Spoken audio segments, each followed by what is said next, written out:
দর্শক বন্ধুরা, আজকে আমি কথা বলবো 115 রাজারহাট নিউ টাউন বিধানসভা কেন্দ্রের opinion pole. Rajarhat new town বিধানসভা 2026-এ কে জিতবে, তৃণমূল কংগ্রেস না বিজেপি, সেই সমীক্ষা আপনাদের সামনে তুলে ধরবো। 2021-এ রাজারহাট নিউ টাউন বিধানসভা থেকে তৃণমূল কংগ্রেস ব্যাপক পরিমাণ ভোটের লিড নিয়ে জয়লাভ করেছিলেন তাপস চ্যাটার্জি। 2026 সালে সেই তাপস চ্যাটার্জিকে ফের আবার তৃণমূল কংগ্রেস প্রার্থী করেন এবং বিজেপির পক্ষ থেকে প্রার্থী করেন পীযূষ কানোডিয়া। দর্শক বন্ধুরা, তাপস চ্যাটার্জি এমন একটা মানুষ, রাজারহাট নিউ টাউন বিধানসভার মানুষ 8 থেকে 80 সবাই তাপস চ্যাটার্জিকে চেনে। উন্নয়নের কাণ্ডারি তাপস চ্যাটার্জি, সাধারণ মানুষের মুখে মুখে তাপস চ্যাটার্জি।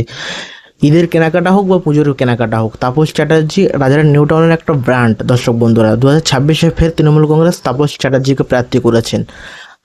আমার সম্ভবত আমি সমীক্ষা করে দেখেছি, রাজারহাট নিউ টাউন বিধানসভা ও রাজারহাট নিউ টাউনের মানুষ চায় যে 2026-এ পুনরায় ফের তাপস চ্যাটার্জি বিধানসভায় যাক। আপনাদের কি মতামত, আপনাদের কি সমীক্ষা, আপনারা কি বলতে চাইছেন? তাপস চ্যাটার্জি রাজারহাট নিউ টাউন বিধানসভা থেকে কি ফের জিতবে না হারবে? আপনারা কমেন্ট করুন।